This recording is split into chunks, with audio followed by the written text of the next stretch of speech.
You wake up in darkness, not the comfortable darkness of your bedroom, but the suffocating, damp darkness of stone walls that haven't seen sunlight in centuries. The air is thick with something you can't quite name, something that makes your stomach turn and your lungs rebel with each breath you take. Your bare feet touch the floor, and immediately you recoil. It's not wood, it's not carpet, it's cold, wet stone covered in something soft and squishy that squelches between your toes.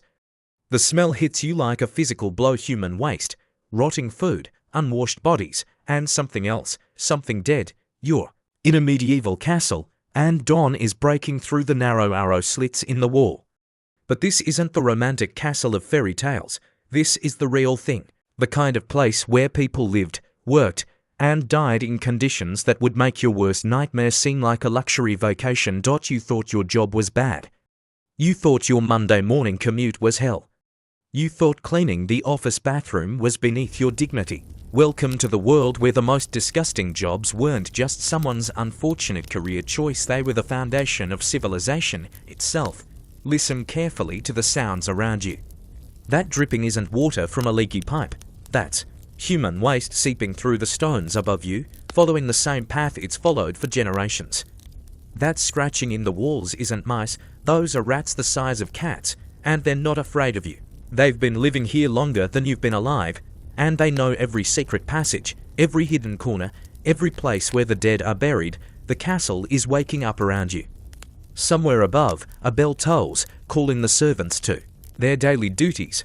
But these aren't the romantic duties of serving wine to noble lords and ladies.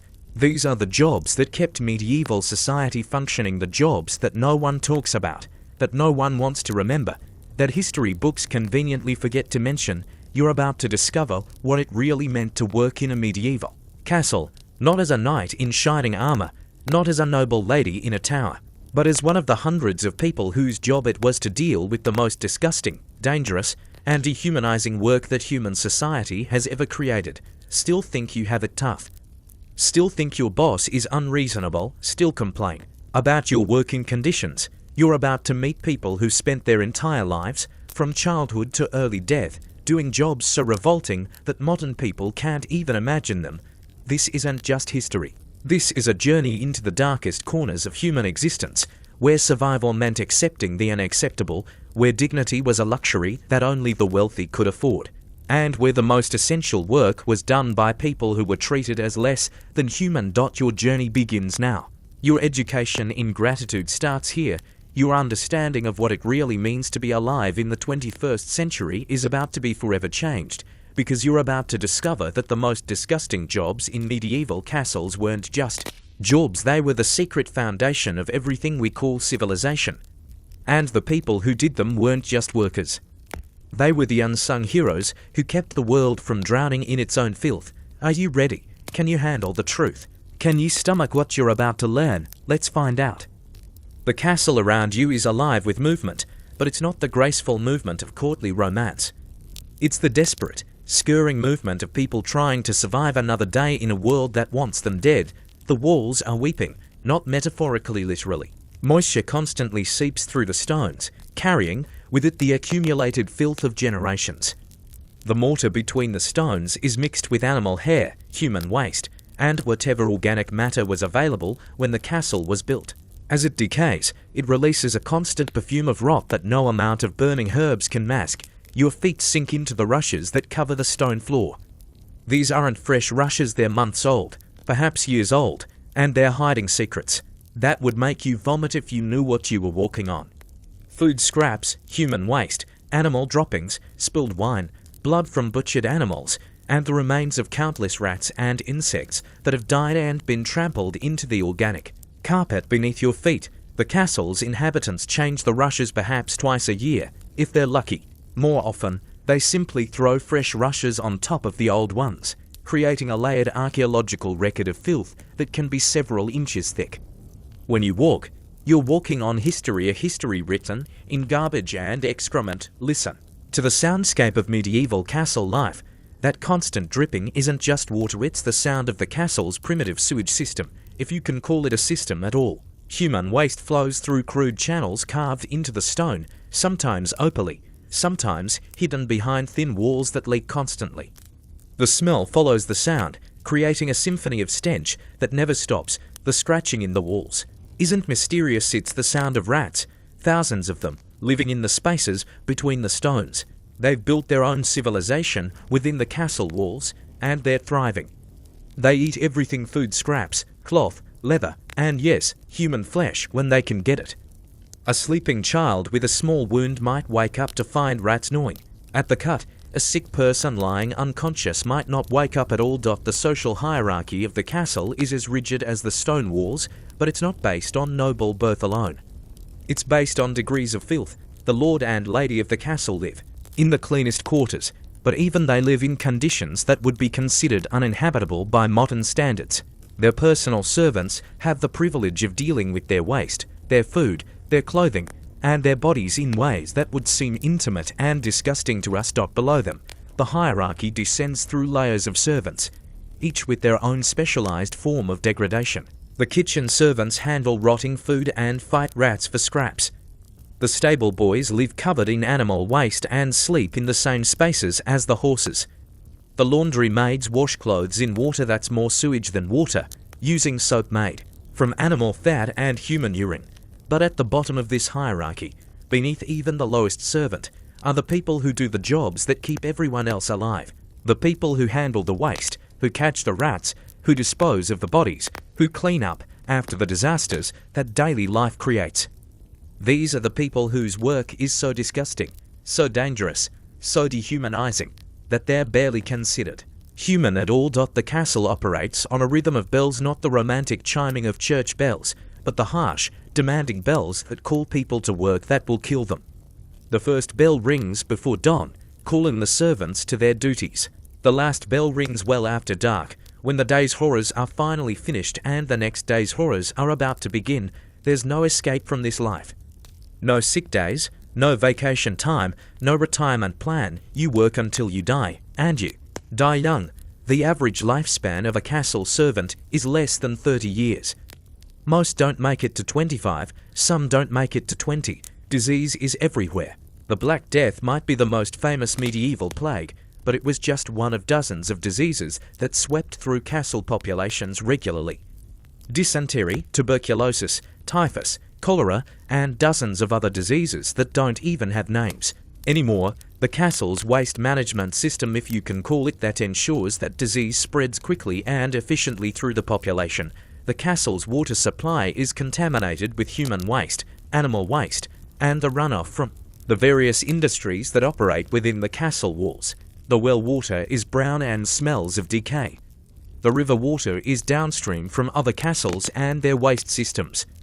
The rainwater is collected in cisterns that are breeding grounds for mosquitoes and other disease-carrying insects. Food is scarce and often rotten. The castle's food storage systems are primitive at best, and much of the food is spoiled before it's even prepared. Bread is made from grain that's often mouldy. Meat is frequently rotten. Vegetables are wilted and often wormy. The ale and wine that everyone drinks because it's safer than water is often sour and sometimes poisonous. This is your world now. This is the reality of medieval castle life. This is the foundation on which all the romantic stories of knights and ladies are built. And this is just the beginning, because you haven't met the people who do the really disgusting jobs yet. You haven't seen what it means to work in the depths of this system, to be the person who handles the waste that everyone else creates, to be the one who cleans up after the messes that everyone else makes. You're about to meet the gong farmer, and after you meet him, you'll never complain about your job again. The man approaching you through the early morning mist moves like a ghost, and in many ways, he is one. He's wrapped in cloth from head to toe, not for warmth, but to hide the reality of what he is. They call him the gong farmer, and he has the worst job in human history. His real name is Thomas, but no one has called him that in years. To everyone in the castle, he's simply the gong farmer, as if his profession has consumed his very identity. He's 42 years old, which makes him ancient by the standards of his profession. Most gong farmers don't live past 30, most don't live past 20-5. You can smell him before you can see him clearly. The stench that surrounds him is so powerful, so overwhelming, that it seems to have its own physical presence. It's not just the smell of human waste, it's the smell of human waste that has been fermented, concentrated, and absorbed into every fibre of his being for over 20 years. Thomas is a specialist in human excrement. Not just any human excrement, Castle. Human excrement, which is a particularly challenging form of waste management. While a typical village gong farmer might clean 1 or 2 privets a night, Thomas is responsible for the waste management of an entire Castle community of several hundred people. The Castle's latrine system is a marvel of medieval engineering. And by marvel, I mean it's a nightmare that defies description. The latrines are built into the walls of the castle, positioned over either a moat, a river, or a deep pit. The waste falls through chutes carved into the stone, and gravity does the rest. In theory, in practice, the system fails constantly. The chutes become clogged with waste, cloth, and other materials that people drop or throw down them. The pits fill up and overflow, the river becomes contaminated and starts to smell. The moat becomes a breeding ground for disease and attracts every rat, fly, and disease-carrying insect within miles. Thomas's job is to fix these problems. All of them, by hand. His workday begins at midnight, because gong farmers are legally forbidden from working during daylight hours. The sight of them going about their business is considered so disgusting, so disturbing, that it's literally against the law for decent people to have to witness it. Thomas and his kind are forced to work in darkness, like creatures of the night. His first task is to check the latrine chutes. This involves climbing into the stone passages that carry waste from the castle's privets to the disposal areas. The passages are narrow, barely wide enough for a man to crawl through, and they're slick with decades of accumulated waste. Thomas wears leather gloves, but they're not much protection against what he has to handle. The gloves are old, cracked, and permanently stained with substances that have soaked through the leather and into his skin. His hands are permanently discolored a brownish yellow that no amount of washing can remove. The chutes are clogged with more than just waste. People throw everything down the latrines: food scraps, cloth, pottery, dead animals, and sometimes even unwanted babies. Thomas has to remove all of it, piece by piece, in the darkness. Using only his hands and simple tools, he carries a wooden scraper, a hemp rope, and a cloth mask soaked in vinegar. The mask is supposed to protect him from the fumes, but it's largely ineffective. The methane and hydrogen sulfide gases that rise from the waste are so concentrated that they can cause blindness, unconsciousness, and death. Thomas has learned to work quickly and to climb out of the chutes, frequently to breathe fresh air. The rope is his lifeline, literally. The waste pits are deep, sometimes 20 feet or more, and the sides are slick with moisture and organic matter. If Thomas slips and falls into a pit, he could drown in human waste. It's happened before. Other gong farmers have died this way, and their bodies were never recovered. They simply became part of the waste they were trying to clean. Thomas's most challenging task is cleaning the castle's main waste pit. This is a massive excavation beneath the castle that has been accumulating waste for generations. The pit is so deep that it requires ladders to reach the bottom, and so wide that it takes Thomas an entire night to clean just one section. The waste in the pit isn't just human excrement. It's a concentrated mixture of every form of organic waste that the castle produces: human waste, animal waste, food scraps, dead animals, rotting vegetation, and the occasional human corpse. The mixture ferments in the pit, creating a toxic soup that bubbles and steams with gases that can kill. Thomas has to climb down into this pit, wade through the waste, and shovel it into buckets that are pulled up by rope. The waste is so thick and viscous that it's difficult to move through. It clings to his clothes, his skin, his hair. It gets into his eyes, his mouth, his nose. It soaks through his clothes and into his skin. The smell is indescribable. It's not just the smell of waste, it's the smell of waste that has been concentrated and fermented for years. It's a smell that penetrates everything, that lingers in the air long after the source has been removed, that seems to have its own malevolent intelligence. Thomas works in this environment for 8 to 10 hours every night. He breathes this air, handles this waste, absorbs these toxins into his body, and he does it with primitive tools, no safety equipment, and no understanding of the diseases and toxins he's exposing himself to. The health consequences are severe and immediate. Thomas's skin is permanently stained and scarred from chemical burns caused by the acidic waste. His eyes are bloodshot and watery from constant exposure to ammonia fumes. His lungs are damaged from breathing methane and hydrogen sulfide. His digestive system is destroyed from accidentally ingesting waste particles. But the psychological toll is perhaps even worse. Thomas lives in complete social isolation. He's forbidden from entering the castle during daylight hours. He's forbidden from touching food or drink that others might consume. He's forbidden from physical contact with other people. He's literally treated as a walking disease. He lives in a small hut outside the castle walls, downwind from the main population. His clothes are burned and replaced once a year, if he's lucky. His food is left for him at a distance, and he's expected to collect it after the person who brought it has left. He has no family, no friends, no social connections of any kind. The irony is that Thomas's work is absolutely essential to the castle's survival. Without him, the castle would be uninhabitable within weeks. Disease would spread unchecked. The waste would overflow and contaminate the water supply. The stench would become unbearable.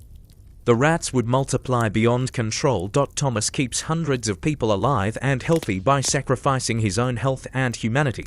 He's a pariah who makes civilization possible. He's a monster who prevents monstrosity. He's a man who has given up being human so that others can live like humans. And he's not alone. Every castle has its gong farmers. Every city has its waste management specialists. Every civilized community has its people who handle the waste. That civilization creates. Thomas will work until he dies, which will probably be within the next few years. He'll die of disease, or from an accident in the waste pits, or simply from the accumulated toxins in his body. When he dies, his body will be buried in unconsecrated ground, far from the castle, with no ceremony and no mourning. Another man will take his place. Another human being will sacrifice his health, his dignity, and his humanity to keep the castle functioning. The cycle will continue, generation after generation, until someone invents a better way to handle human waste. That won't happen for several hundred years. Still think your job is disgusting. Still think you have it tough. Still complain about your working conditions. You haven't met the rat catcher yet. Her name is Margot, and she's 12 years old. That's not a mistake. She's a child doing a job that would terrify most adults. She's the castle's rat catcher, and she's been doing this work since she was 8 years old. She'd be dead before. She's 20. Margot is tiny, even for a 12-year-old. Malnutrition has stunted her growth, and the physical demands of her job have left her thin and wiry. But her small size is actually an advantage in her profession. She can fit into spaces that adult rat catchers can't reach. She can crawl through wall cavities, squeeze under floorboards, and navigate the narrow passages that rats use to move through the castle. The rats in this castle aren't like the rats you might see in a modern city. These are medieval rats, larger, more aggressive, and more numerous than anything you can imagine. They've been living in the castle for generations, and they've adapted to castle life in ways that make them particularly difficult to eliminate. These rats are the size of cats, and they're not afraid of humans. They travel in packs, and they're smart enough to avoid obvious traps. They've learned to recognize poison, and they're cautious enough to send the youngest rats to test new food sources. They're living in a society as complex and organized as the human society that shares the castle with them. The castle's rat population numbers in the thousands. They live in the walls, under the floors, in the roof spaces, and in the underground storage areas. They eat everything: food stores, leather goods, cloth, and even human flesh when the opportunity presents itself. They're the primary vector for disease transmission in the castle, and they're multiplying faster than they can be killed. Margot's job is to reduce their numbers by any means necessary. She uses traps, poison, ferrets, and her bare hands. She works alone, in the darkness, in spaces where no one can help her if something goes wrong.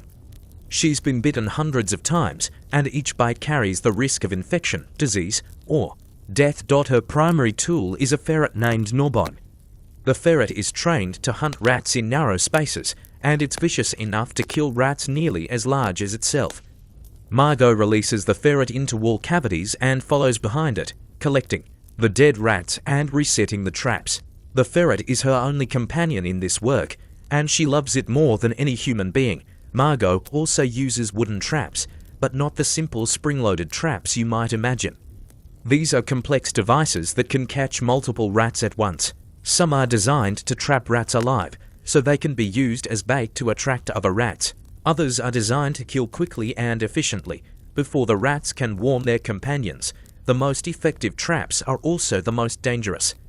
Some use counterweights that can crush a child's hand or foot. Others use sharp blades that can cut through flesh and bone. All of them are designed to kill, and they don't discriminate between rats and humans. Margot's most dangerous tool is poison. She uses a mixture of arsenic, ground glass, and animal fat to create baits that are irresistible to rats. The poison is effective, but it's also dangerous to humans. Margot handles it with her bare hands, and she's been slowly poisoning herself for years. Her hair is falling out, her teeth are loose, and her skin has a greyish tint that comes from arsenic poisoning. But the most challenging part of Margot's job isn't the tools, it's the environment. She spends most of her time in spaces that are barely large enough for her small body.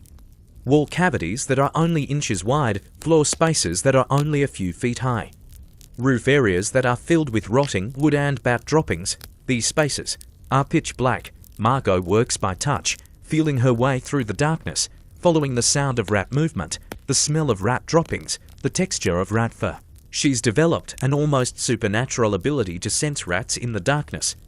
She can hear them breathing, feel them moving, smell their fear. The rats fight back. They're not passive victims, they're intelligent predators that understand Margot is a threat. They attack her in groups, biting her hands, her face, her arms. They've learned to avoid her traps by watching her set them.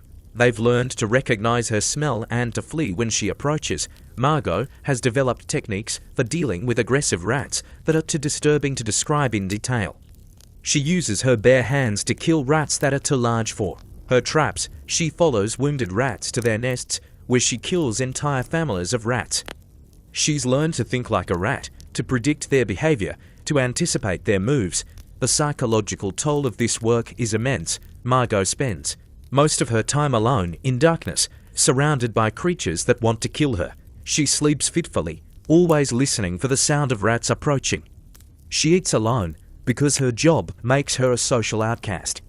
She has no friends, no family, no human connections. The physical toll is equally severe. Margot's body is covered with bite marks, scratches, and scars. Her hands are permanently stained with rat blood and poison. Her lungs are damaged from breathing the dust and debris in the wall cavities. Her digestive system is compromised from accidentally ingesting rat droppings and poison. But the worst part of Margot's job is the knowledge that she's fighting a losing battle. No matter how many rats she kills, there are always more. The castle's environment is perfect for rats. Plenty of food, plenty of shelter, plenty of places to hide. The rat population recovers from her efforts within weeks. Margot is paid based on the number of rat tails she can produce as evidence of her kills. This creates a perverse incentive system where she's rewarded for killing rats, but not for reducing the rat population. She's learned to maximize her income by focusing on easy kills rather than addressing the root causes of the infestation. She stores the rat tails in a leather pouch that she carries everywhere. The pouch is stained with blood and fur, and it smells of death and decay. At the end of each week, she presents the tails to the castle's steward, who counts them and pays her accordingly. A good week might produce 50 tails. A bad week might produce 20. Margot's living quarters are a small space in the castle's basement, near the kitchen. She shares the space with her ferret and her collection of traps and tools. The space is dark, damp, and cold, but it's close to the areas where she works. She sleeps on a straw mattress that's infested with fleas and other parasites. She has no possessions except her tools and her ferret. No personal items, no decorations, no comforts. Her clothes are practical and disposable: leather gloves, a thick tunic, and sturdy boots. Everything she owns is designed to be replaced when it becomes too damaged or too contaminated to be useful. Margot's life expectancy is determined by her exposure to disease and poison. The rats she handles carry plague, typhus, and dozens of other diseases. The poison she uses is slowly killing her. The physical demands of her job are destroying her body. She might live to be 20 if she's lucky. Most rat catchers die before they're 16. When Margot dies, another child will take her place. The castle will find another orphan, another desperate person willing to do this work for food and shelter. The cycle will continue, generation after generation, until someone invents a better way to control rat populations. That won't happen for several hundred years. Margot represents the dark side of medieval childhood. While noble children are learning to read and write, she's learning to kill with her bare hands. While they're playing games, she's fighting for her life in darkness. While they're being protected and cherished, she's being sacrificed to keep them safe from disease and infestation. Her work is essential to the castle's survival, but she receives no recognition, no gratitude, no acknowledgement of her sacrifice. She's invisible to the castle's population, working in spaces they never see, solving problems they never think about. Still think you have it rough. Still think your childhood was difficult. Still complain about your working conditions. You haven't met the privy cleaner yet? His name is Edmund, and he has the most intimate job in the castle. He's the privy cleaner for the lord and lady of the castle, which means he handles their most private and personal waste. He's also, paradoxically, one of the most powerful servants in the castle hierarchy. Edmund is 35 years old, which makes him middle-aged by medieval standards. He's been doing this job for 15 years, and he's survived longer than most people in his profession. His survival isn't due to luck, it's due to his skill, his discretion, and his ability to navigate the complex politics of castle life. The position of privy cleaner, or groom of the stool as it's sometimes called, is both degrading and prestigious. It's degrading because it involves handling human waste in the most intimate way possible. It's prestigious because it provides access to the most powerful people in the castle during their most vulnerable moments. Edmund's day begins before dawn, when he prepares the Lord's morning toilet ritual. This isn't just about cleaning, it's about providing a complete hygiene service that includes wiping, washing, and clothing the Lord's body. The Lord is too important to handle his own waste, too dignified to clean his own body, too noble to perform his own personal hygiene. The Lord's privy is a wooden seat positioned over a chute that leads to the castle's waste disposal system. The seat is cushioned with cloth and fur, and it's positioned in a small chamber that provides privacy and protection from the elements. The chamber is decorated with tapestries and furnished with a small table for reading material. When the Lord needs to relieve himself, Edmund is summoned to assist. He helps the Lord remove his clothing, positions him on the seat, and waits nearby with cleaning materials. When the Lord is finished, Edmund cleans him with cloths soaked in water and vinegar, then helps him dress again. This process is repeated multiple times each day. Whenever the Lord needs to use the toilet, Edmund must be available at all times, day or night, to provide this service. He sleeps in a small chamber adjacent to the Lord's quarters, and he's awakened by a bell whenever his services are needed. The cleaning process is elaborate and ritualistic. Edmund uses cloths made of the finest linen, soaked in water that has been heated and scented with herbs. He applies oils and perfumes to the Lord's body after cleaning. He inspects the Lord's waste for signs of illness or disease, and he reports any abnormalities to the castle's physician. But Edmund's job isn't limited to cleaning. He's also responsible for maintaining the Lord's toilet facilities, managing the waste disposal system, and ensuring that the Lord's bathroom needs are met with the utmost discretion and efficiency. The Lord's privy chamber must be cleaned and maintained constantly. Edmund scrubs the wooden seat, replaces the cushions, empties the waste receptacles, and maintains the ventilation system that keeps the odours manageable. He also manages the supply of cleaning materials, toilet paper when available, and other necessities. The waste disposal system is Edmund's primary responsibility. He must ensure that waste flows properly through the chutes, that the collection areas are properly maintained, and that the entire system operates without creating embarrassing situations for the Lord. When the system fails, and it fails regularly, Edmund must fix it personally. This means crawling into the waste chutes, unclogging blockages with his bare hands, and cleaning up overflows that have contaminated the Lord's private chambers. The Lord cannot be inconvenienced by toilet problems, so Edmund must solve these. Issues quickly and invisibly, the lady of the castle requires similar services, but with additional complications. Medieval concepts of feminine hygiene create extra challenges for Edmund's work. He must handle menstrual waste, assist with feminine hygiene rituals, and manage the disposal of materials related to childbirth and feminine health issues. The lady's toilet needs are considered even more private and sensitive than the lord's. Edmund must provide the same intimate cleaning services, but with greater discretion and more elaborate rituals. The lady's waste must be handled with special care, her body must be cleaned with greater attention to detail, and her privacy must be protected with absolute secrecy. Edmund's most challenging responsibility is managing the waste of sick nobles. When the lord or lady is ill, particularly with digestive ailments, Edmund must handle waste that is more liquid, more frequent, and more contaminated with disease. He must clean up vomit, diarrhea, and other bodily fluids without showing any sign of disgust or revulsion. During illness, Edmund's services are required around the clock. He must be available instantly when called, must handle waste that is infected with disease, and must maintain the dignity and comfort of people who are too sick to care for themselves. He becomes a combination of toilet attendant, nurse, and confidant. The psychological aspects of Edmund's job are complex and disturbing.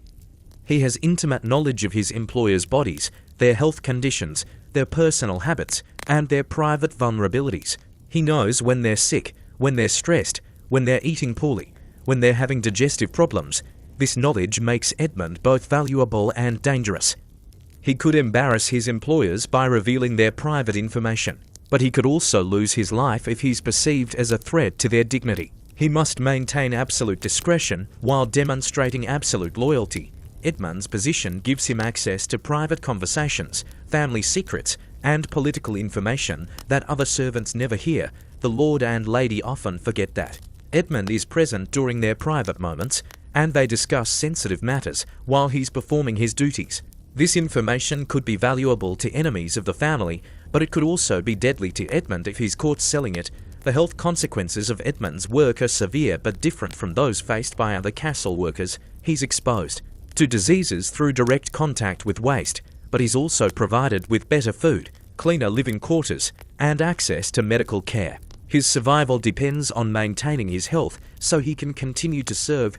Edmund's hands are permanently stained with waste, but they're also softer than those of other servants because he's provided with oils and treatments to keep them clean and presentable. His clothing is changed regularly, but it's also constantly contaminated with waste that he must clean from his body multiple times each day. The social position of Edmund's job creates unique challenges. He's simultaneously one of the most important servants in the castle and one of the most degraded.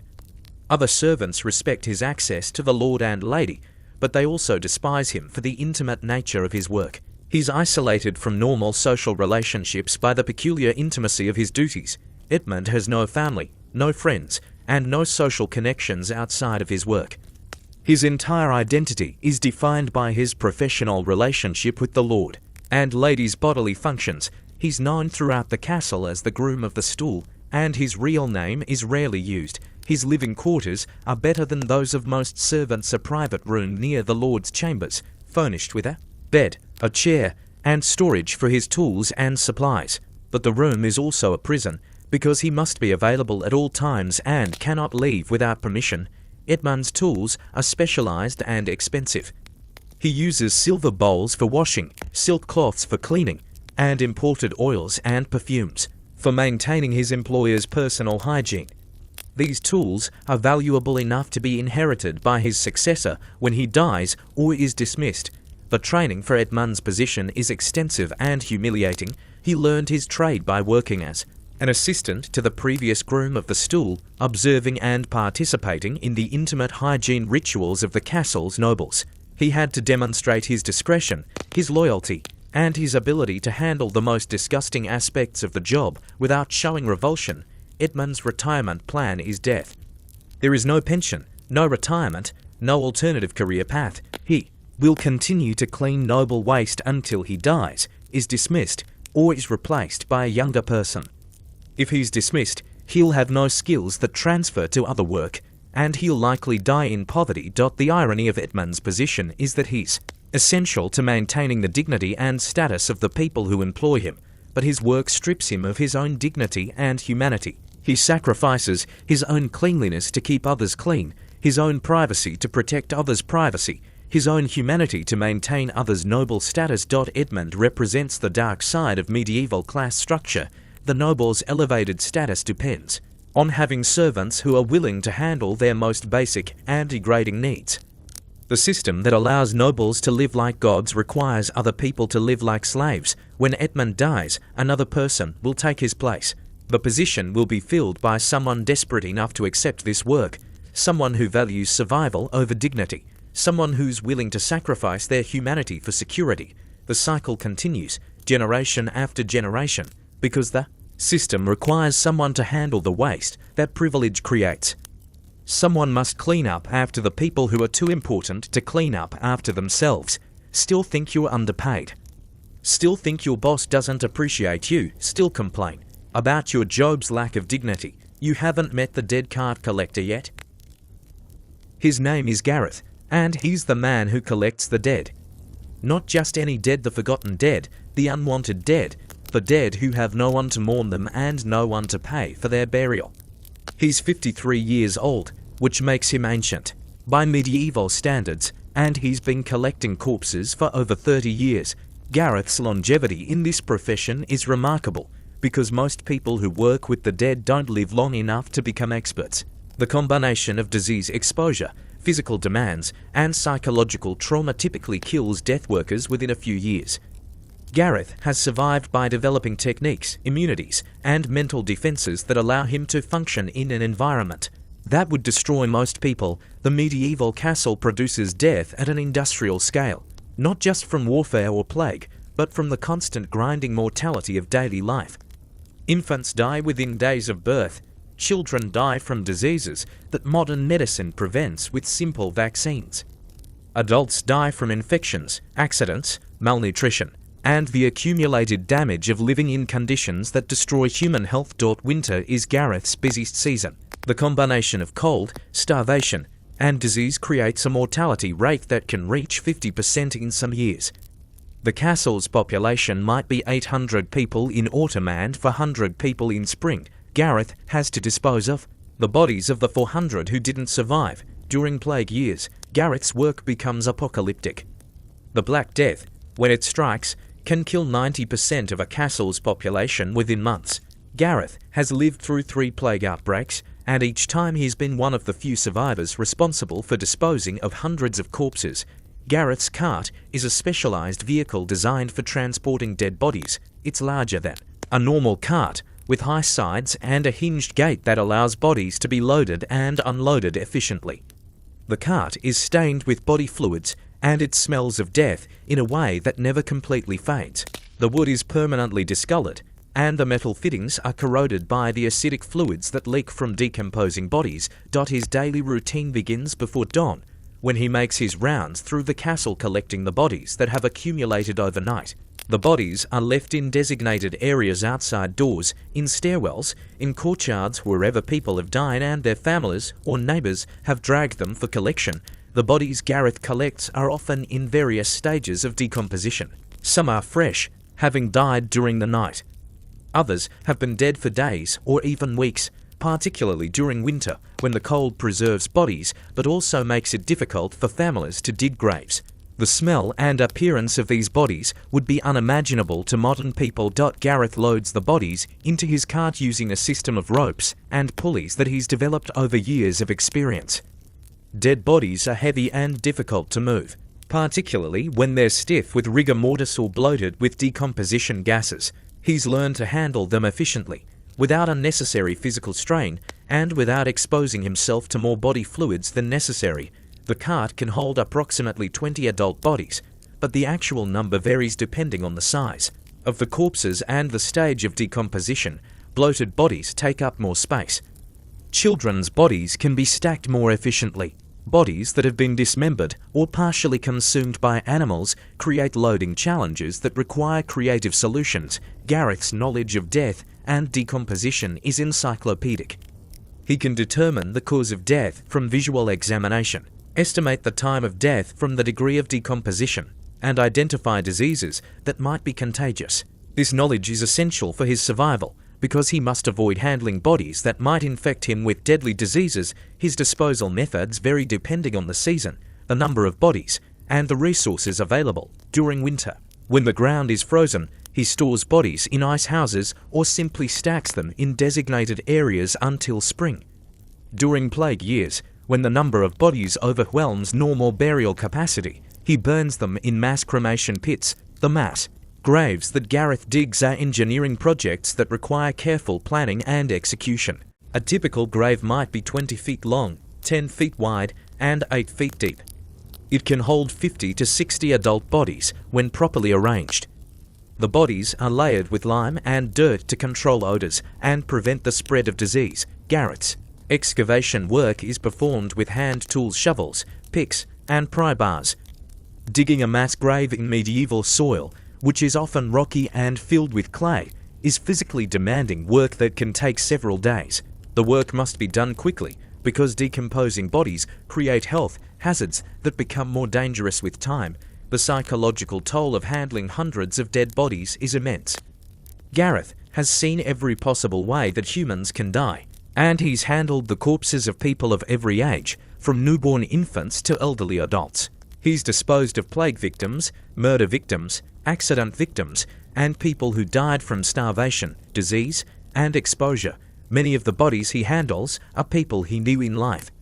The castle's population is small enough that everyone knows everyone else, and Gareth has collected the corpses of friends, neighbours, and acquaintances. He's learned to compartmentalize these relationships, to treat familiar bodies as impersonally as he treats strangers. The bodies of children are particularly challenging for Gareth to handle. Medieval child mortality rates mean that a significant percentage of his work involves collecting and disposing of dead children. He's developed techniques for handling small bodies efficiently, but he's never developed emotional defenses against the psychological impact of disposing of dead children. Gareth's work environment is contaminated with diseases that would be fatal to most people. He's constantly exposed to plague, cholera, typhus, and dozens of other diseases that were common causes of death in medieval times. His survival depends on immunity that he's developed through years of exposure, but it also depends on techniques he's learned for avoiding contamination. He wears leather gloves, leather boots, and clothing that can be easily cleaned or discarded.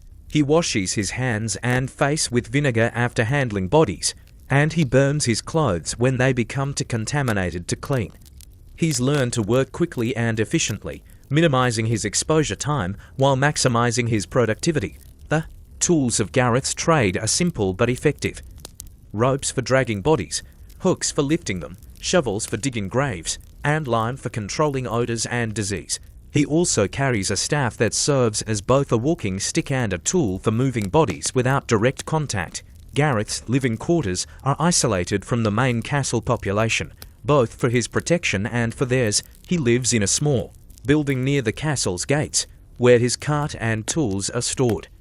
The building is designed to be easily cleaned and disinfected, and it's positioned to allow easy access to the areas where he works.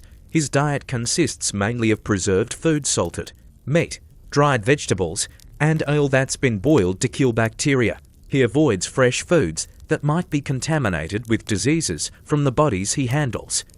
He's learned to recognize the signs of food poisoning and other dietary illnesses, and he's developed techniques for maintaining his health despite his challenging work environment. Gareth's social isolation is complete. He has no family, no friends, and no social connections outside of his professional duties. Other people avoid him, partly because of the smell that clings to him and partly because of superstitions about death and disease. He's considered unlucky, unclean, and dangerous to be around. The economic aspects of Gareth's work are complex. He's paid by the castle's administration for his services, but he also receives payment from families who want their dead buried in specific locations or with specific rituals. The families of wealthy people pay extra for individual graves and proper burial ceremonies. Gareth also profits from the possessions of the dead. Clothing, jewelry, and other valuable items are often left on corpses, and these become Gareth's Property by custom and necessity, a gold ring or a valuable cloak can provide income that supplements his wages, but it also exposes him to accusations of theft or grave robbing. The seasonal nature of death work creates irregular income patterns. Winter and plague years provide more work and higher income, but they also require more resources and create greater health risks. Summer months might provide less work, but also less income, requiring Gareth to manage his finances carefully to survive lean periods. Gareth's retirement plan is death. There is no pension, no alternative career, no escape from this work. He will continue collecting corpses until he dies, and then he will become one of the corpses that his successor collects. The irony is complete. The man who disposes of the dead will himself be disposed of by someone else doing the same job. When Gareth dies, his knowledge and experience will die with him. The techniques he's developed, the immunities he's built up, the psychological defenses he's created, all of this will be lost, and his successor will have to learn these skills through trial and error if they survive long enough to learn them. At all, still think you're overworked, still think your job is thankless, still complain about your working conditions. You haven't met the leech collector yet. Her name is Agatha, and she's a walking medical experiment. She's 28 years old, which makes her ancient for someone in her profession, and she's been collecting leeches for medical use for 15 years. Her body is a map of bite marks, scars, and puncture wounds that tell the story of her career in medieval medicine. Agatha is a specialist in blood-sucking creatures. Not just any leeches, medical leeches, which are specific species of aquatic worms that are used by castle physicians to treat everything from headaches to plague. Her job is to find these creatures, harvest them, maintain them, and deliver them to the castle's medical practitioners when they're needed. The medieval understanding of medicine is based on the theory of the four humours: blood, phlegm, yellow bile, and black bile. Disease is believed to be caused by an imbalance of these humours, and the most common treatment is bloodletting, the removal of excess blood from the patient's body. Leeches are the preferred method for this treatment because they remove blood gradually and naturally. Agatha's work begins in the swamps, ponds, and streams around the castle. These bodies of water are breeding grounds for leeches, but they're also breeding grounds for disease, parasites, and other dangerous creatures. The water is contaminated with human and animal waste, and it's thick with algae, bacteria, and other microorganisms that cause illness. She wades into these waters wearing only a thin tunic because leeches are attracted to warm, exposed skin. The more skin she exposes, the more leeches she can attract and collect. She stands in the water for hours, allowing leeches to attach to her legs, arms, and torso, then carefully removes them and places them in collection containers. The leeches are surprisingly large. Some grow to be several inches long and as thick as a man's thumb. When they attach to Agatha's skin, they inject an anticoagulant that prevents blood from clotting, allowing them to feed continuously for hours. The bite marks they leave continue to bleed long after the leeches are removed, creating open wounds that are susceptible to infection. Agatha's collection technique is based on using her own body as bait. She's learned to identify the types of leeches that are most effective for medical use, and she's developed methods for attracting specific species. Some leeches prefer certain areas of the body, some are attracted to specific scents, and some are more active at certain times of day. The collection process is painful and dangerous. The leech's bites are not just uncomfortable, they're genuinely painful, and they create wounds that can become infected. Agatha's legs and arms are covered with bite marks in various stages of healing, and she's constantly dealing with infections, inflammations, and other complications from her work. But the physical pain is only part of the challenge. The waters where Agatha works are home to other creatures that are equally dangerous. Snakes, spiders, and other venomous creatures live in the same environments as leeches. Agatha has been bitten by snakes, stung by insects, and attacked by animals that see her as either prey or a threat. The water itself is dangerous. It's contaminated with human waste, animal waste, and the runoff from various industries. Agatha is constantly exposed to diseases like cholera, dysentery, and typhus through direct contact with contaminated water. She's also exposed to parasites.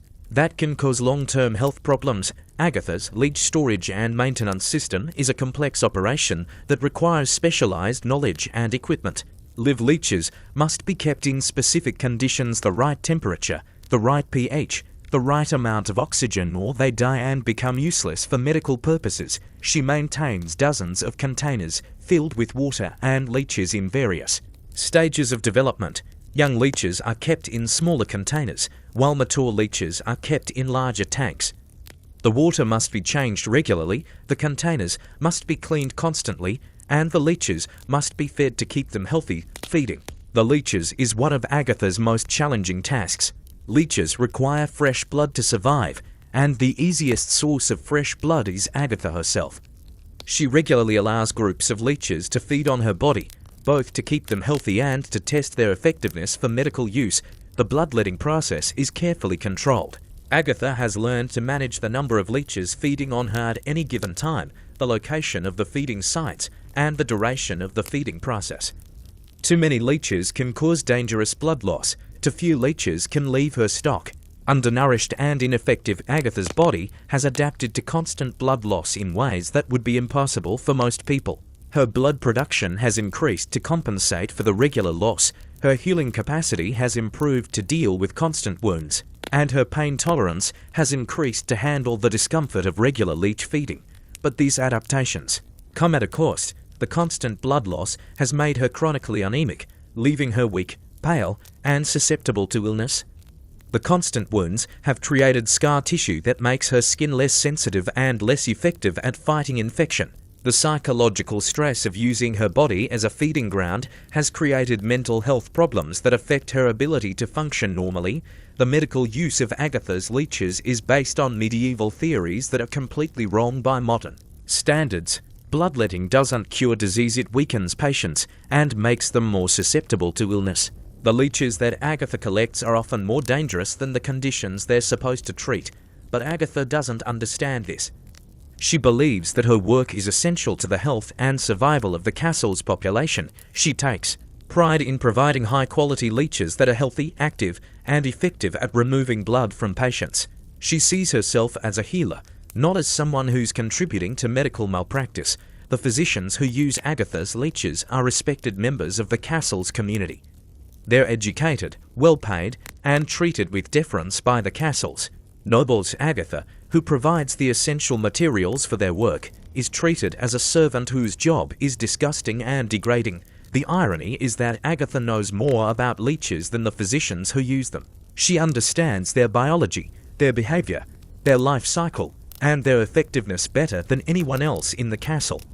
But her knowledge is considered worthless because she's not educated in the formal theories of medieval medicine. Agatha's living quarters are designed around her work. She lives in a series of rooms that are filled with leech containers, water tanks, and the equipment needed to maintain her stock. The rooms are damp, dark, and filled with the sound of water and movement of leeches. The smell is organic and unpleasant, a mixture of stagnant water, blood, and the waste products of hundreds of leeches. Her personal possessions are minimal and practical. She owns several changes of clothing, basic tools for leech collection and maintenance, and simple furniture. Everything she owns is designed to be easily cleaned and replaced because her work environment is constantly contaminated with blood and other biological materials. Agatha's diet is carefully planned to compensate for her constant blood loss. She eats foods that are high in iron, red meat, leafy vegetables, and fortified grains. She drinks beverages that are high in vitamins and minerals. She avoids foods that might interfere with blood production or healing. The social aspects of Agatha's work are complex and isolating. Other people in the castle understand that her work is essential, but they also find it disgusting and frightening. They appreciate the medical services that her leeches provide, but they don't want to be associated with the process of collecting and maintaining them. Agatha has no romantic relationships, no close friendships, and no family connections. Her work makes her unmarriageable. No one wants to be intimate with someone who's covered with leech bites and smells of stagnant water. Her social isolation is complete and permanent. The economic aspects of Agatha's work are unpredictable. Demand for leeches varies, seasonally higher during plague years and lower during healthy years. The price of leeches fluctuates based on supply and demand, and Agatha's income varies accordingly. She must manage her finances carefully to survive periods of low demand. Agatha's career path has no progression and no alternatives. She will continue collecting leeches until she dies, which will probably be soon. The constant blood loss, the exposure to diseases, and the physical demands of her work are destroying her health. Most leech collectors die before they're 30. When Agatha dies, her knowledge and expertise will die with her. The techniques she's developed for finding, collecting, and maintaining leeches will be lost, and her successor will have to learn these skills through trial and error. The cycle will repeat, generation after generation, until someone develops better methods for medical treatment. That won't happen for several hundred years. Still think your job is draining. Still think you're not appreciated. Still complain about your benefits package. You haven't met the tanner's assistant yet. His name is Willem, and he smells like death that's been left to rot in the sun for months.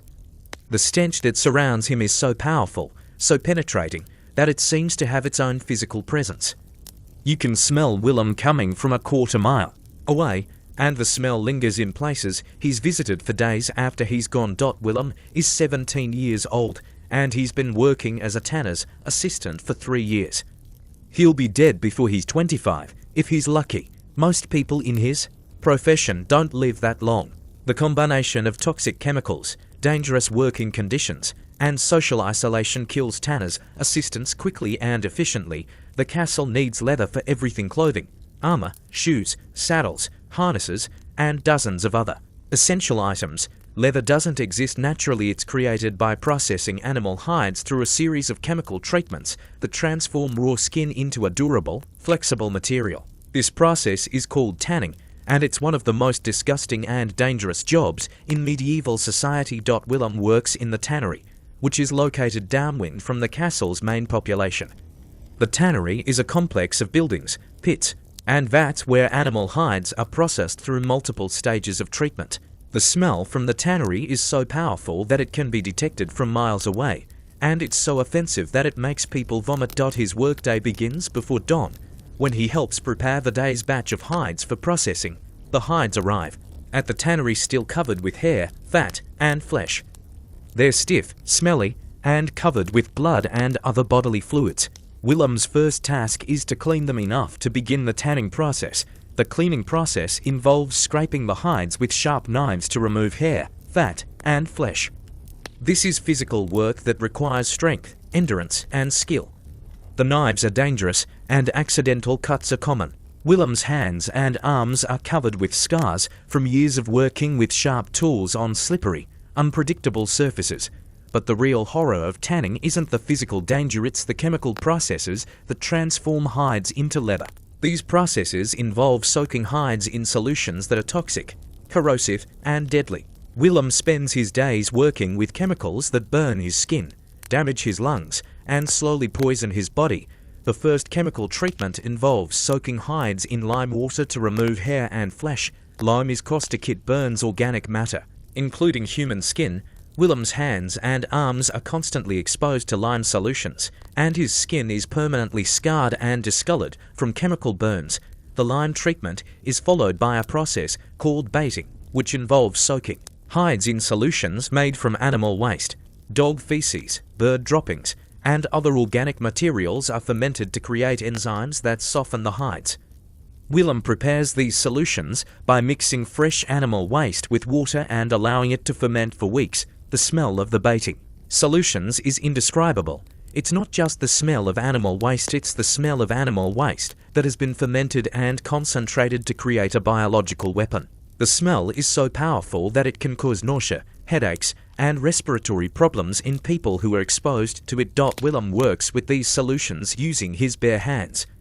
He soaks hides in the fermenting waste, moves them from one solution to another, and rinses them with contaminated water. The solutions soak through his skin and into his bloodstream, slowly poisoning him with bacteria, parasites, and toxic compounds. The next stage of tanning involves soaking hides in solutions made from tree bark, which contains tannins that preserve the leather. The bark solutions are less toxic than the lime and waste solutions, but they're still dangerous. The tannins stain Willem's skin permanently, giving him a yellowish-brown colour that never fades, but the most dangerous part of Willem's work involves the use of brain solutions. Animal brains are mixed with water to create a solution that softens, hides and makes them pliable.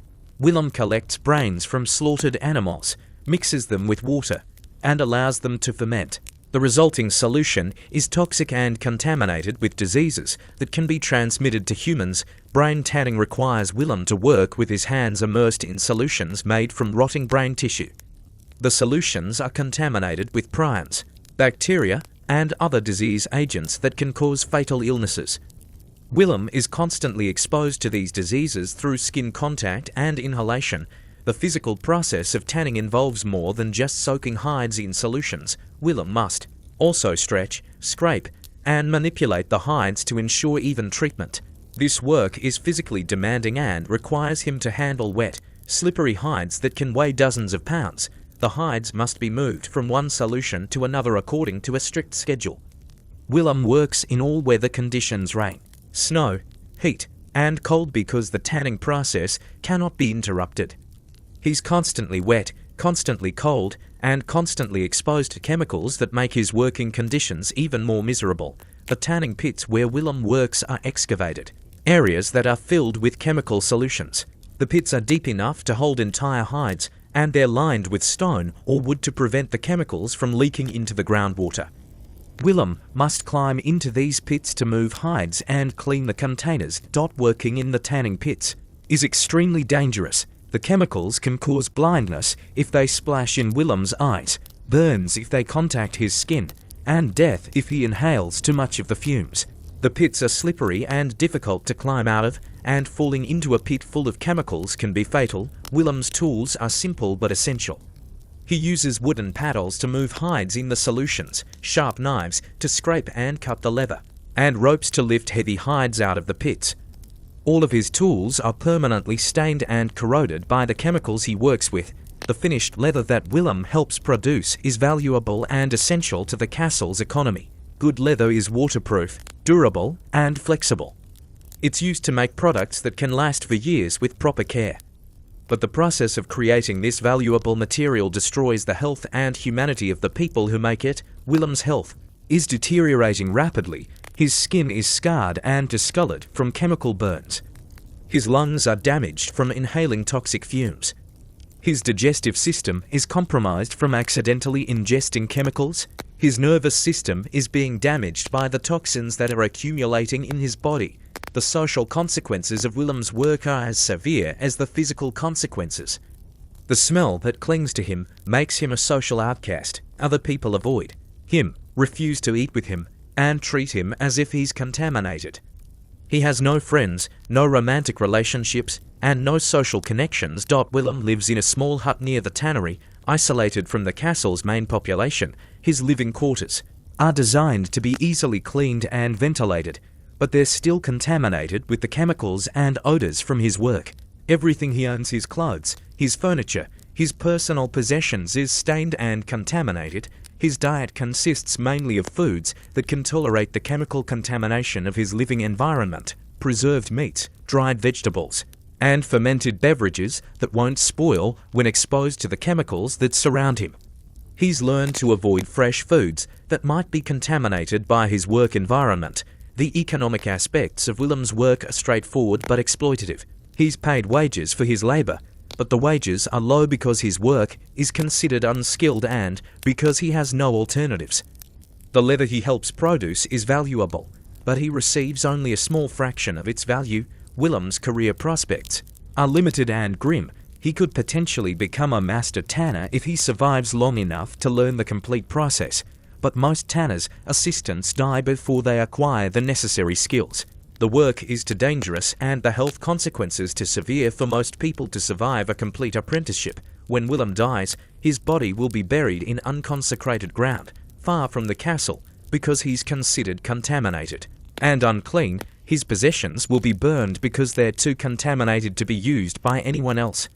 His life will be forgotten, and his contribution to the castle's economy will be ignored. Another young person will take Willem's place, probably another desperate orphan who has no other options. The cycle will continue generation after generation until someone develops better methods for processing leather or synthetic alternatives to leather products. That won't happen for several hundred years. Willem represents the human cost of medieval industry. The leather products that make life comfortable for the castle's population are created through processes that destroy the lives of the people who make them. The system depends on a constant supply of people who are desperate enough to accept work that will kill them, still think your working conditions are unsafe, still think your job is hazardous, still complain about chemical exposure at work. You haven't met the kitchen scullion yet. Her name is Marta, and she's 8 years old. That's not a mistake, she's a child doing work that would be considered torture by modern standards. She's the lowest ranking servant in the castle's kitchen, and her job is to handle the food waste, scraps, and garbage that the kitchen produces. She's been doing this work for 2 years, and she'd probably be dead before she's 15. Marta is small, even for an 8-year-old. Malnutrition has stunted her growth, and the physical demands of her work have left her thin, weak, and constantly exhausted. But her small size is actually useful in her job because she can fit into spaces that adult workers can't reach, under tables, inside ovens, behind storage containers where food waste accumulates. The castle's kitchen is a massive operation that feeds hundreds of people every day. It's a complex system of preparation areas, cooking areas, storage areas, and waste disposal areas. The kitchen operates around the clock, preparing meals for the castle's population and managing the enormous quantities of food waste that result from feeding so many people. Food waste in a medieval castle isn't just table scraps, it's a complex mixture of organic materials that includes spoiled food, cooking failures, animal parts that can't be eaten, and the inevitable waste that results from cooking with primitive tools and techniques. The waste is organic, rotting, and contaminated with bacteria that can cause deadly diseases. Marta's job is to collect this waste, sort it, and dispose of it properly. But properly in medieval terms means dumping it in places where it won't immediately cause problems for the castle's population.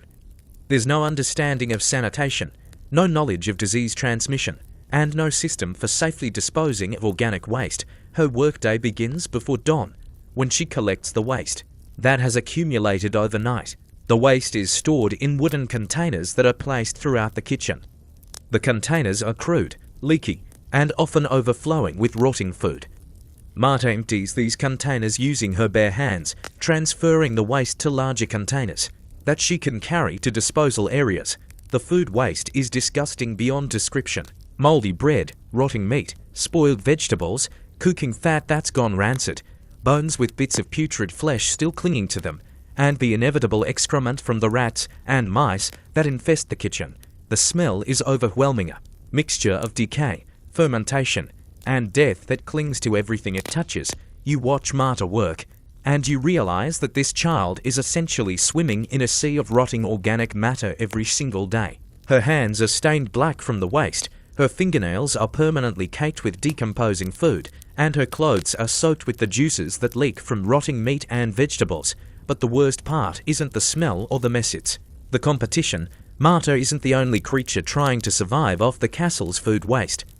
The kitchen is home to thousands of rats, mice, cockroaches, and other vermin that see the food waste as their primary source of nutrition. Marta is literally fighting these creatures for access to anything edible. The rats are particularly aggressive. They're not the small, timid creatures you might imagine. They're large, well-fed animals that have grown bold from years of easy access to food. They bite. They fight back when Marta tries to drive them away from the waste containers, and they carry diseases that can kill her. You watch as Marta reaches into a container of rotting food scraps, and a rat the size of a small cat lunges at her hand. She doesn't flinch, she can't afford to. She grabs the rat by its tail and throws it across the room, then continues sorting through the waste, looking for anything that might still be edible enough to eat, because that's the other part of Marta's job that isn't officially acknowledged. She's expected to find her own food among the waste she's supposed to be disposing of. The castle doesn't provide meals for its lowest-ranking servants. They're expected to survive on scraps, and those scraps come from the very waste they're paid to handle. So Marta sorts through rotting food, looking for pieces that are only slightly Spoiled rather than completely decomposed, a piece of bread with just a little mold on it? A chunk of meat that's only started to turn green around the edges? Vegetables that are soft and slimy but haven't completely liquefied yet? She eats this food because she has no choice, and she gets sick from it regularly: violent stomach cramps, diarrhea, vomiting, fever.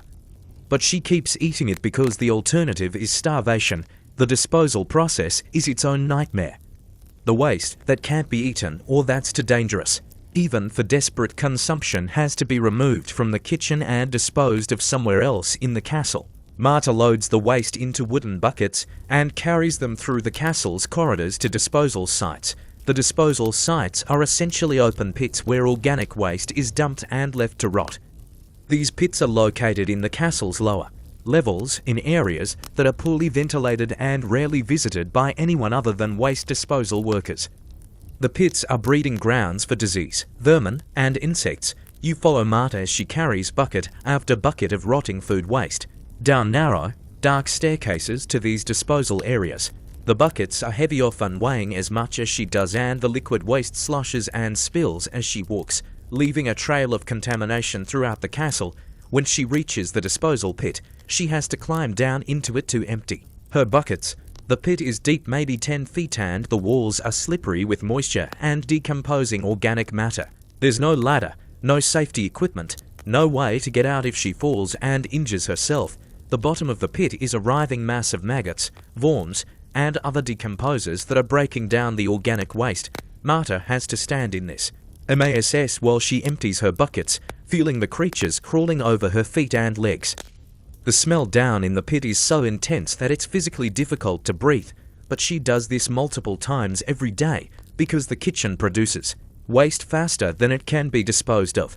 The disposal pits fill up quickly, and new ones have to be dug regularly. When a pit becomes too full to use, it's simply covered with dirt and a new one is dug nearby.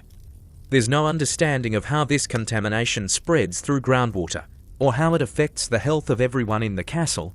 The psychological toll of this work on a child is impossible to imagine. Marta is 8 years old, and she spends her days surrounded by death, decay, and filth. She's constantly hungry, constantly sick, constantly exhausted. She has no friends. The other servants avoid her because of the smell that follows her everywhere. She has no family. Her parents sold her to the castle when she was 6, and she probably never see them again. You watch this child working in conditions that would be considered criminal abuse in any modern context, and you realize that this was just normal life for the poorest members of medieval society. There were thousands of children like Marta working in similar conditions, dying young from disease and malnutrition, forgotten by history. The kitchen scullion's job was essential to the castle's operation, but it was also a death sentence. Most children who did this work died before reaching adulthood. They died from disease, from malnutrition, from accidents in the disposal pits, from injuries sustained while fighting off rats and other vermin. Still think your job is stressful.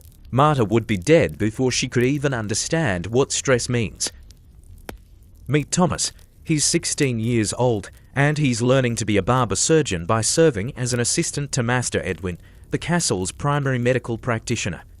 But don't let the word learning fool you. Thomas isn't getting an education. In the modern sense, he's getting a daily exposure to human suffering that would traumatize a modern medical professional. Medieval medicine wasn't medicine as we understand it. It was a combination of folk remedies, religious ritual, and brutal physical intervention based on fundamentally incorrect understanding of how the human body works. The barber surgeon was part hair cutter, part tooth puller, part wound dresser, and part executioner. Thomas's job is to assist with all of these functions, which means he spends his days handling the waste products of medieval medical practice: blood, pus, amputated limbs, extracted teeth, surgical instruments covered in bodily fluids, the corpses of patients who didn't survive their treatment. You watch Thomas prepare for a typical day's work, and you realize that he's essentially preparing for a descent into a medical horror show. He wraps cloth around his hands not because anyone understands the concept of sanitation, but because it gives him better grip on bloody instruments. He ties a leather apron around his waist to protect his clothes from the bodily fluids that will inevitably splash on him. The barber surgeons Workspace is a small room adjacent to the castle's Great Hall. It's poorly lit, poorly ventilated, and equipped with crude tools that would be more at home in a torture chamber than a medical facility. Saws for amputations, knives for cutting, cauterizing irons for burning wounds closed, tongs for extracting teeth and foreign objects from wounds. Thomas's first responsibility is to maintain these tools, which means cleaning them after each use. But cleaning in medieval terms means wiping them with a cloth and maybe rinsing them. With water, there's no understanding of sterilization, no knowledge that contaminated instruments spread disease from patient to patient. You watch Thomas clean a saw that's just been used to amputate a soldier's infected leg. The saw is covered with blood, pus, and fragments of bone and flesh. Thomas wipes it with a cloth that's already stained with blood from previous procedures, then sets it aside to be used on the next patient. The cross-contamination is inevitable and deadly. The most common medical procedure in medieval castles was bloodletting, the practice of deliberately bleeding patients to balance their humours and cure disease. This was done by making cuts in the patient's arms or legs, or by applying leeches to draw blood. Thomas assists with these procedures by holding the patient still while cuts are made, and by collecting the blood that flows from the wounds. The blood collection is horrifying to watch. Patients are bled until they're weak and dizzy, sometimes until they pass out. The blood flows into wooden bowls that Thomas holds, and he has to be careful not to spill it because the blood is often saved for examination. Medieval doctors believed they could diagnose illness by looking at the colour and consistency of a patient's blood, but bloodletting is mild compared to surgical procedures. Medieval surgery was performed without anesthesia, without antiseptics, and without any real understanding of anatomy. Patients were held down by assistants while surgeons cut into their bodies with crude instruments. The survival rate was appallingly low. Thomas has to hold patients down during these procedures. He grips their arms and legs while they scream and writhe in agony. He watches surgeons cut into living flesh with instruments that are barely sharper than butter knives. He sees patients die on the table from shock, blood loss, and infection. One of his most traumatic responsibilities is disposing of amputated limbs. When a patient's arm or leg is too infected or too badly injured to save, the barber surgeon simply cuts it off. The amputation is performed with a saw without anesthesia, while the patient is held down by assistants. You watch Thomas carry a freshly amputated leg to the castle's disposal area. The leg is still warm, still bleeding from the stump where it was severed. Thomas has to grip it by the ankle and drag it down corridors, leaving a trail of blood on the stone floors. The disposal area is a pit where body parts are thrown to rot. The psychological impact of this work on a 16-year-old is unimaginable. Thomas sees human suffering every day that would require years of therapy for a modern person to process. He holds down children while their limbs are amputated. He watches pregnant women die in childbirth while surgeons try futile procedures to save them. He collects the blood and body parts of people who came to the barber surgeon for help and died instead. But perhaps the worst part of Thomas's job is preparing bodies for burial. When patients die during treatment, Thomas is responsible for cleaning the corpse and preparing it for disposal. This means washing the body, closing the eyes, positioning the limbs, and wrapping the corpse in cloth. Medieval corpse preparation was a grim affair. Bodies weren't embalmed, so decomposition began immediately. Thomas often worked with corpses that were already starting to bloat and smell. He washed bodies with cold water and crude soap, trying to remove the blood and bodily fluids that covered them. The corpses were often mutilated from failed medical procedures. Bodies with gaping surgical wounds, corpses missing limbs that had been amputated before death, bodies that showed signs of the brutal treatments they had endured before dying. Thomas wrapped these bodies in whatever cloth was available, often just old sheets or clothing that had belonged to the deceased. The wrapped corpses were then carried to burial sites, usually unmarked graves in areas designated for the castle's servants and soldiers. You follow Thomas as he carries corpse after corpse to these burial grounds. He's carrying the bodies of people who trusted medieval medicine to help them, and who died because of that trust. Children who died during tooth extractions. Soldiers who died from infected wounds that became more infected during treatment. Women who died in childbirth while barber surgeons performed procedures that made their situation worse. The emotional toll of this work was crushing. Thomas saw death every day, violent death, preventable death, death caused by the very treatments that were supposed to provide healing. He lived in a world where medical care was often worse than no care at all, where seeking help from a medical professional was essentially gambling with your life. Still think modern medical insurance is a problem. Thomas would trade places with you in a heartbeat if he lived long enough to understand what insurance means. You've walked through the lives of medieval castle workers who endured conditions that would be considered crimes against humanity in our modern world. You've seen children working in sewage, adults drowning in human waste, teenagers handling corpses and amputated limbs. You've witnessed a world where the most basic human dignity was a luxury that most people couldn't afford. Now you're standing in the castle's great hall, looking around at the stone walls that have witnessed centuries of human suffering. The tapestries hang from walls that have absorbed the screams of people dying from preventable diseases. The floors you're walking on have been washed with the blood of medical patients and the waste of thousands of people who had no choice but to live in conditions that we would consider uninhabitable. Take a moment to think about your own life, your own job, your own daily complaints and frustrations. You wake up in a warm bed, in a clean room, with access to clean water for washing. You eat food that's been inspected for safety, prepared in kitchens that are regulated by health departments, served on plates that have been sanitized. You wear clothes that are machine washed with detergents that kill bacteria and parasites. When you go to work, you travel in vehicles that are safer than anything medieval people could imagine. Your workplace has lighting, ventilation, safety equipment, and regulations designed to protect your health. If you get injured on the job, you have access to medical care that would seem miraculous to medieval people. If you're sick, you take antibiotics that can cure infections that killed millions of medieval people. If you need surgery, you receive anesthesia that eliminates pain, antiseptics that prevent infection, and techniques that have been refined over centuries of medical advancement. When you're stressed about your job, you have options that medieval people couldn't dream of. You can quit, you can change careers, you can take vacations. You can seek therapy for workplace stress. You have labor laws that protect you from the worst forms of exploitation. The medieval castle workers you've met had none of these options. They were born into their circumstances, trapped by social systems that offered no mobility, no escape, no hope of improvement. They worked until they died, usually young, usually from diseases or injuries directly related to their work. Marta, the 8-year-old kitchen scullion, didn't choose to spend her childhood fighting rats for spoiled food. She was sold into that life by parents who couldn't afford to feed her. Thomas, the barber surgeon's assistant, didn't volunteer to hold down screaming patients during amputations. He was apprenticed into that role because it was the only opportunity his family could secure for him.